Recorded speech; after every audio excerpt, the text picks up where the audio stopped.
Back in October, I went to the biggest gaming convention in Germany, Spiel in Essen. I had never been before. I'd never been to Essen at all. But me and my dad, actually, we both got some tickets and took a trip down to Essen to see what all the hype was about. I had heard that the Golden Demon painting competition was being held at Spiel, so I wanted to check that out. And also, I love board games, I love miniatures, I love wargaming, and all of the hobby that comes with it. The convention is held in a huge space. There's like 8 giant halls, and they're all interconnected, but the wargaming part is only one hall, which is still a large hall, and there was a lot to see. But compared to the board gaming side of things, tabletop wargaming was surprisingly only a small part of this convention. I loved getting a look at some of the Archon Studio stuff in person. I have a ton of their models still unbuilt in boxes from their Kickstarters, which are amazing deals if you want to get miniatures in bulk. This also gave me the opportunity to look at some of their newer stuff from their upcoming campaigns that I backed and that should arrive sometime early next year.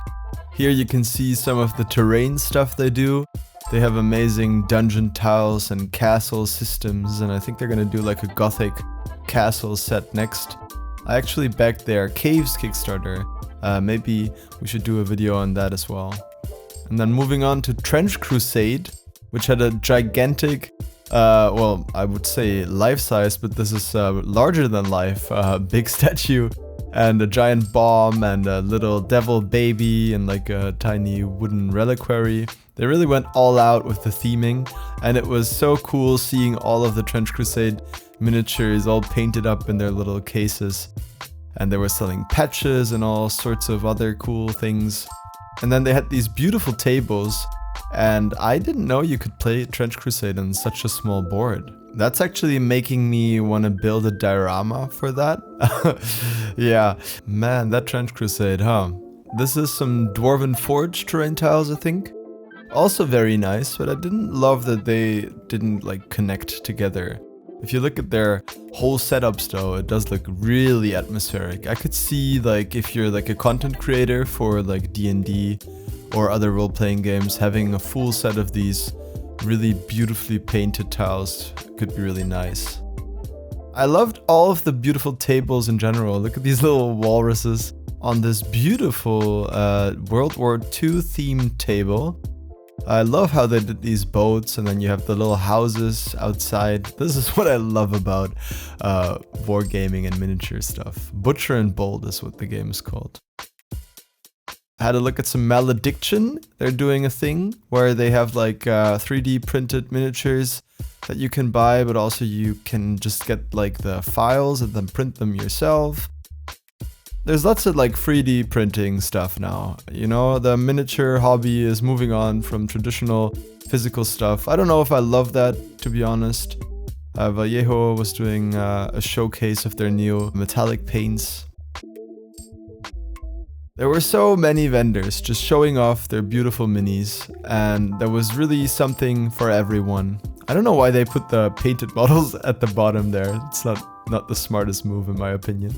But this looked really cool. They were telling me about how this is also 3D printed, but very flexible and durable. It looked good and it felt good.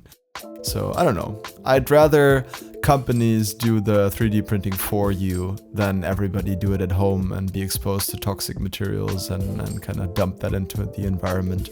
But I will always prefer these old school metal miniatures. Reaper is one of my favorite brands, and I found these amazing old school little carry cases they had with like metal miniatures inside. These were really cool. And yeah, I mean, you can see here there's like 3D printed models just being sold individually.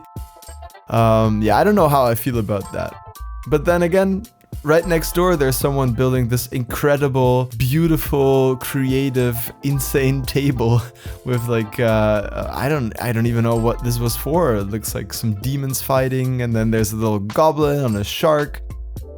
To be honest, the experience of going to this event was really overwhelming. It was very, very loud. There were people everywhere.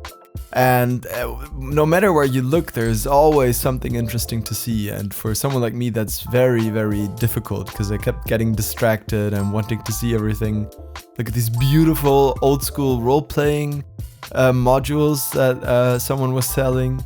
It all felt like a little bit of a fever dream where you just kind of go through and you move and you look at everything, but you're not really using your brain and processing everything until you get home. So it all just kind of wafts over you like a big wave. And then you have to kind of put together the experience at the end of the day. Yeah, you know, I was focused on the miniatures for this. There was like lots of other things to see. Board games. People were playing the board games at the convention. For a lot of people, that's like the appeal, right? But for me, I would go crazy. So yeah, day one was very intense, but amazing.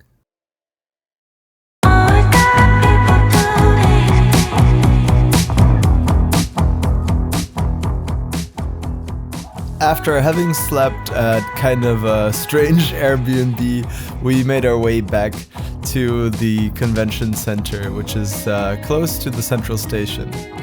And once we were there, I really wanted to go check out the Golden Demon. We had taken a look at it a little bit the day before, but the way it's organized, it's really, really hard to get up close to the cabinets and have a real look.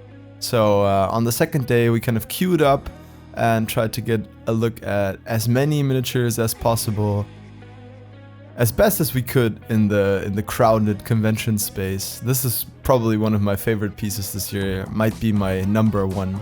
Just impeccable painting. I just love all of these creative entries, like this Nurgle demon coming out of a book, this little tiny diorama. Look at what this person did with the resin. I think they got like disqualified for that. There's Louise's orc.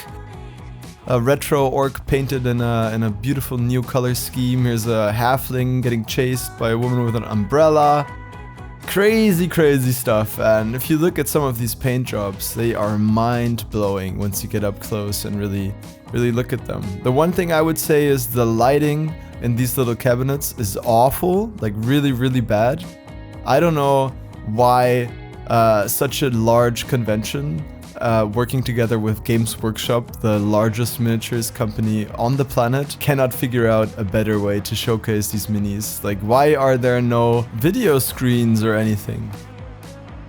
We did also do a little bit of a Project Gnarus bits trade with some people. That was really, really nice. One of them ended up showing me this really cool book that they bought about female warriors, I think. I had a look at some Chessex dice, I don't know. I just love dice, especially weird ones. I'm gonna do a little loot unboxing haul video of everything that I brought with me from Spiel. That'll be the next video that's out on the channel, and I'll show you some of the weird dice I bought. Love these tables. I think I'm gonna have to do a table build on the channel, guys. I think it's coming sometime next year. Now there is something I want to talk about, which is slop. There was, and I don't want to be like, I don't want to tread on any toes here, but there was some booths that were just like selling this kind of like cheap plastic stuff, or like, I don't know, like printed miniatures for like very steep prices. And like these little like print on demand things like dice trays and t-shirts, and some of these had AI graphics on them, of course. And that was just kind of disappointing to see in a space with so much creativity. I just think it's worth thinking about the environmental impact. But you know, then again, if you're a Star Wars fan, these replica helmets will be great, or you get like a sword. And then I love all of these rule books, so someone else but loves something else. You know, there's something for everyone here. It wasn't too bad. Most of the stuff that I saw was really, really beautifully crafted with soul and artistic direction and a sense of purpose. And these miniatures that were hand painted by the community were proudly displayed by the people making the games or selling these products. So this was, of course, not a camping kit bash. This was a commercial event meant to sell new product to people. I did still see that community aspect. People cheering each other on at the painting competition, getting to know each other, sharing their interests, playing games together. So yeah, it was different for me because I was coming from a background of like very community focused sort of art meetups. But I still had a really great time, and I think I'll be back next year. Who knows, maybe we can all meet up and do a little kit bashing corner somewhere next year to really drive home the indie spirit that we all love to see in this hobby. If you enjoyed this video, don't forget to subscribe to the channel and like the video. The next one will be the unboxing, and I'll see you there.